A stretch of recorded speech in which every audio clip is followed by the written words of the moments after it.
Si Kapudi ang source ng mga kawalanghiyaan dito.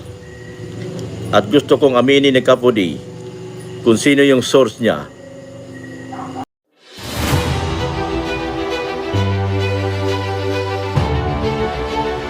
Okay guys, isa na bali mapagpalang umaga, tanghali, gabi po sa inyo lahat. Sana po ang lahat ay nasa mabuting kalagayan at ligtas po sa anumang kapahamakan. Sana man po kayo dako ng mundo naroroon. Ako po muli ang inyong lingkod, Maestro 21 TV. At sa ating video ngayong araw na ito mga kalingap, tayo muli po ay magbibigay ng ating panibagong kuro-kuro, komento, opinion at reaction tungkol nga po dito sa bangayan ng ating mga supporters. Hindi lamang mga supporters mga kalingap ay kasali na po rin dyan yung mga ating mga yung founder po ng EDSI at the same time po at ito nga pong mga admin ng mga iba't ibang ng isang team admin po ng isang team at ito nga po ay ang founder, alam po naman natin yan mga kalingap na itong si Dr. Lab at isa po sa mga admin ng team ng isang team po ng EDSI ay itong pong si Kafodi Mix Vlog. Okay, nakakalungkot po mga kalingap na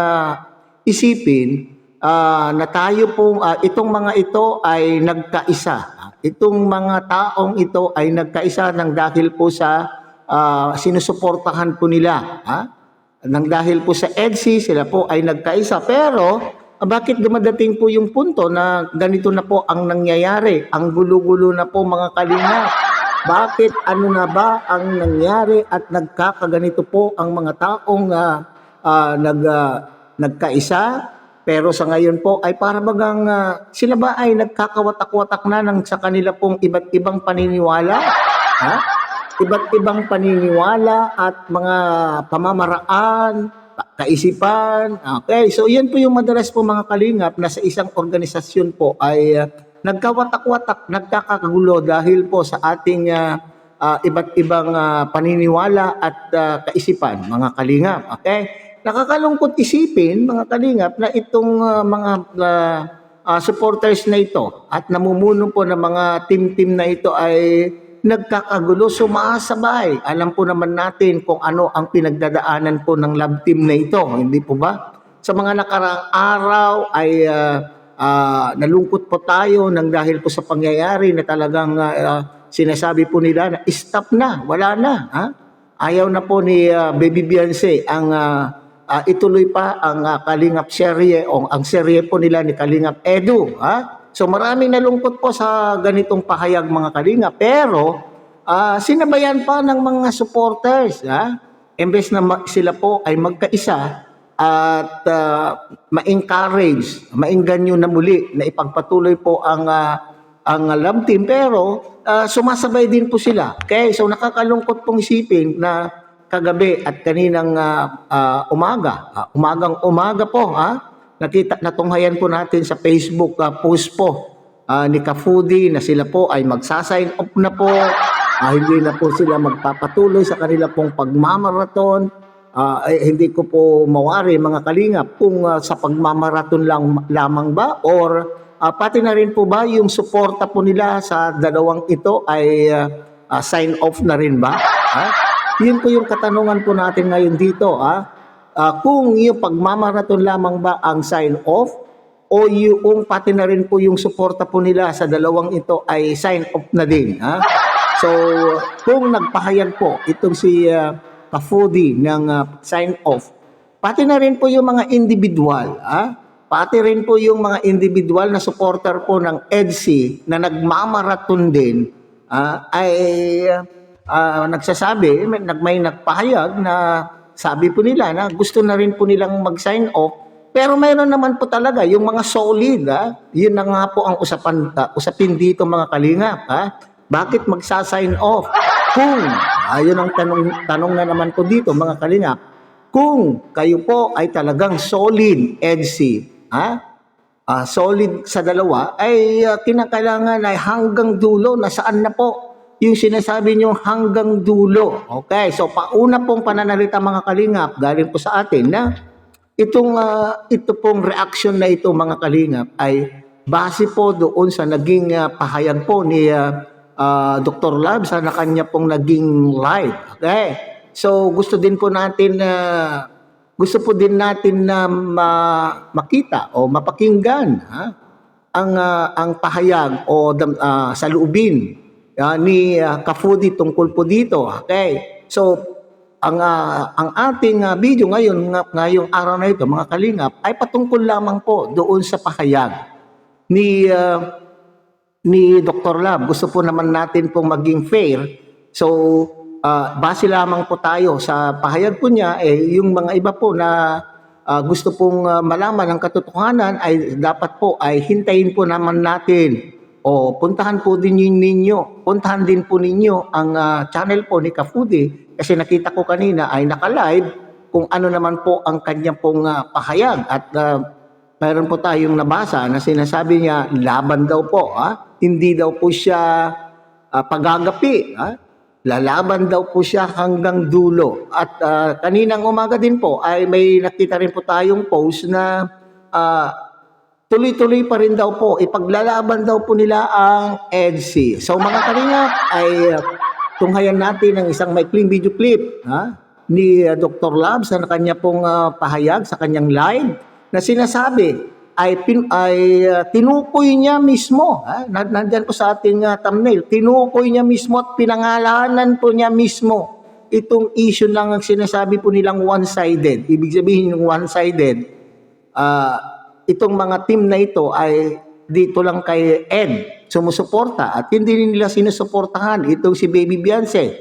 May ganyan bang usapin, mga kalingap? Paano itong si Ed lamang? Paano kung nakikita po naman natin itong group na ito na kapag may vlog po sa EDSI ay talagang nandun po sila sumusuporta at parati po nilang pinapanawagan na i-marathon ang part na ganyan o mahina pa po ang views ng part na ganyan. So hinihikayat po nila ang mga ibang members po nila na mag-marathon sa paniniwala, mga kalingap, na sa ganitong pamamaraan lamang po sila makakatulong sa EDSI. Pero bakit? Tinukoy po, pinangalanan po ni Dr. Lab na itong si Ka-Foodie at ang kanyang team ay one-sided. At the same time, yung mga ibang team naman din po ay tinatawag din naman po na itong si Dr. Lab ay one-sided din po kasi kay Beyonce lamang daw po. Ay nako, nagtuturuan na po, mga kalingap. So panoorin po natin, mga kalingap, ang naging pahayag po ni Dr. Lab sa kanya pong naging live. May sumisira sa EDSI. Matagal na. Founder ako Karapatan kong ibisto kayo, mga walang hiya kayo. Mga hinturutot kayo. Bibisto ko kayo. Huwag nyo gamitin yung pagiging marathoners nyo. Itigil nyo na yan. Ginagamit nyo pagiging marathoners nyo kuno. Para pagtakpan yung mga kawalang hiyaan nyo. I-expose ko lahat ang one-sided.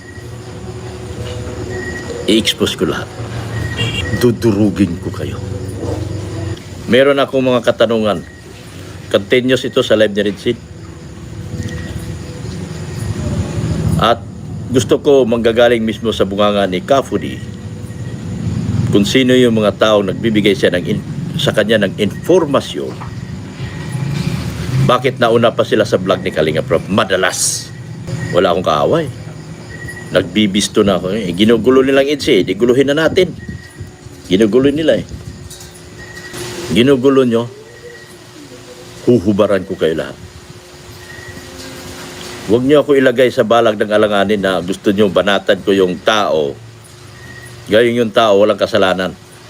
At gusto niyo banatan ko yung tao na galing sa private message, dadalhin ko sa public. Hindi pa ako tanga. Hindi ako kasi bubo niyo. Mga one-sided kayo, mga bubo kayo. Masakit ako manalita. Totoo yan. Binangga niyo ako Ginagawa niyo ako Gaguhin ko na rin kayo. Di ba? Walang pakialam sa inyo. Ka-Foodie. Si Ka-Foodie ang source ng mga kawalang hiyaan dito. At gusto kong aminin ni Ka-Foodie kung sino yung source niya na nauuna pa siya sa vlog ni Kalinga Prab ng madalas. Binaboy niyo si Beyonce. Mga hinturutot kayo. Hindi ito mura. I am using the words na my own, on my own. Gusto ko manggagaling sa bunganga mismo ni Kapudi kung sino yun nagbibigay ng informasyon sa kanya para mauna pa siya sa mga lahat ng mga vlogs ni Kalinga Prab. Kaya nga humihina ang vlogs ni Kalinga Prab eh. Dahil may nauna. Kinakausap yung... No? Gusto ko kung sino yung taong yun. Kumakausap at nauna kayo. Nagtataka nga si Rinsin niya, nagtataka. Bakit alam ni Kapudi ang lahat? Hindi pa kami nag-vlog. Alam na ang kwento. Mga taong akala ko kaibigan pero tinitira ko sa talikuran. Mga taong araw-araw kong sinashoutout sa aking vlog at nagpasalamat ako sa lahat ng tulong nila, stop na po doon. Yung pala kaaway ko na sila. Mga hinturutot kayo, no? Paano ito? Gusto ko lang si Kapudi sagutin mo ang tanong ko. Kung sino yung taong nagbibigay sa'yo ng informasyon at alam mo lahat ang galawan ng EDC. Grupo nyo to ha, mga one-sided kayo. Sino yun? At may kinakausap na ako ngayon na ititigil na yan dahil ginakuhanan lang kayo ng informasyon at ginawa kay mga tanga ng mga taong ito. So yan po ang naging pahayag po ni Dr. Love, mga kalingap ha. So yung paratang po niya na itong si Kapudi daw po ang nagsimula ang nanggugulo ha. Siya po yung source ng kaguluhan po ng EDC at kaya po daw po nagkakagulo ang EDC nang dahil po kay Kapudi. Ayon yan ha. Pahayag po yan ni Dr. Love, hindi po natin po yan pakayag. So kaya nga sabi ko kanina ay magiging fair po tayo. Kay tayong mga taga-suporta, kayo rin pong mga taga-suporta para maging fair din kayo ay puntahan din po ninyo at pakinggan din po ninyo ang explanation po ni Kapudi tungkol po sa paratang na ito ni Dr. Love, mga kalingap. So yung pinaka-focus po doon sa clip na ating kinuha, mga kalingap, ay yung pagtukoy po ni Dr. Love na itong si Kapudi ang siya pong nanggugulo kasi sila daw po ay mga one-sided. Okay, ibig sabihin, kay Edo lang ba sila sumusuporta? At mayroon din po siyang issue dito, mga usapin. Mayroon din po siyang usapin dito na in-erase ni Dr. Love. At ito yung katanungan po niya, mga kalingap, na kinakailangan daw po itong si Kapudi po ay pangalanganan po niya, tukuyin din po, tukuyin din po ni Kapudi kung sino itong sinasabing source po niya ng mga information. Okay? Alam po ninyo, may mga balibalita po tayo. May mga balibalita po tayo, hindi lamang po kay Kapudi. Kung bakit, nagtataka rin po tayo minsan na bakit nakakaabot po ang mga BTS na mga picture. Mga pictures po na hindi pa po nailalathala, hindi pa po papublish na mga vlog ng ating mga love team, ay bakit nakakaabot po sa mga gumagawa po ng reels? Di ba usapin po yan dati mga kalingap na sabi po nila na mayroon pong nandiyan po sa paligid o sa na malapit diyan sa mga love team po na yan, ang siya pong nagsusupply ng mga larawan o mga short videos kapalit ng certain amount. Okay, nako po. Pag sinabi po nating pera-pera, kaya tuloy nag-iisip ako, mga kalingap, kung bakit nagkakaganito po ang community po ng EDC. Hindi kaya dahil sa pera? Kasi paratangan ng paratangan, sinasabing itong si Dr. Love ay pumaldo sa EDC, kumita ng dahil sa EDC. Ito naman pong kabila ay sinasabi din, itong mga team na ito ay kumikita rin, kagaya po niyan. Mayroong paratang pa na itong mga nagmamaraton na ito ay nababayaran. Binabayaran daw po itong mga nagmamaraton na ito. Hindi kusa. Hindi po kusa yung kanila pong ginagawa. Kundi ginagawa po nila ito nang dahil po sa kapalit na certain amount. Okay, so gaano po yan katotoo? So itong paratang na ito. At sinasabi po ni Dr. Love, tukuyin daw po ni Kapudi, pangalanan ni Kapudi kung sino po itong source ng information na mula daw po sa DAET. Kung ito po ay totoo, kung ito po ay totoo, sino kaya itong mga nariyan po sa DAET na nagbibigay ng impormasyon po kay Kapody na sinasabi po ni Dr. Lab na hindi pa po nangyayari, hindi pa po ina-upload, nagbablog pa lamang po, plano pa lang mag-vlog po ay nakakarating na daw po kay Kapody at ibinubulong na po sa live. Gustong manguna sa bulong. Ay, ito nangyayari po itong mga kalingap dahil sa bulong-bulong na ito mga kalingap Gusto po nilang sila po ang maka-scoop kumbaga sa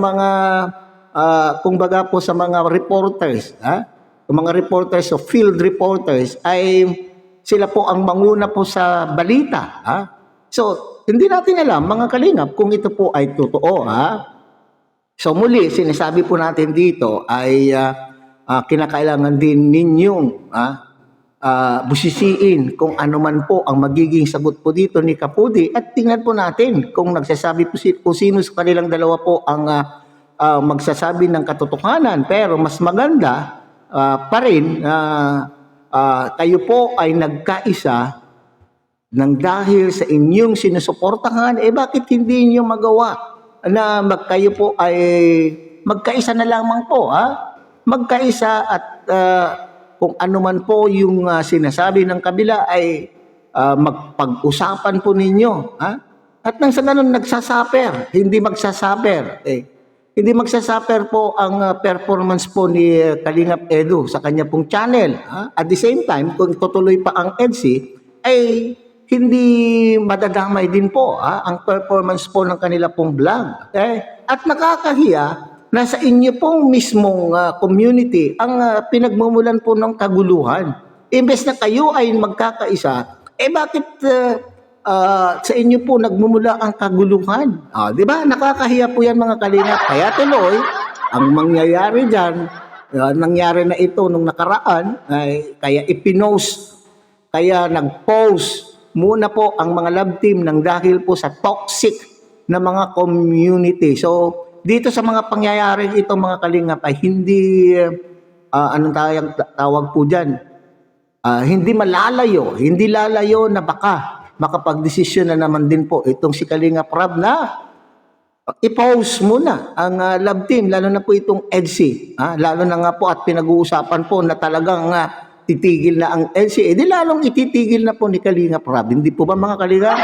So, wala na po ang kasiyahan po ng mga taga-suporta na nadadamay po. Lumalawig po talaga mga Kalingap. Okay? So, sana ay ma-resolve ang problemang ito mga Kalingap between sa community, between po sa mga teams na nariyan po sa loob po ng community po ng EDSI. Okay? So hanggang dito na lamang po tayo mga Kalingap. Muli, tangkilikin po natin Kuya Bal Santos Matubang, Ate Edna Vlog, Kalingap Rab, at siyempre sana po inyo rin pong tangkilikin ang munting channel na ito sa pamamagitan po ng pagbibigay niyo po ng like, share, and subscribe at tuloy pindutin na rin po ang notification bell at nang sa ganoon tayo pa rin po ay magkita-kita at magsama-sama sa susunod pa pong mga reaction videos na ating gagawin. Muli sa mapagpalang umaga, tanghali, gabi po sa inyo lahat. Mabuhay po kayo at God bless everyone.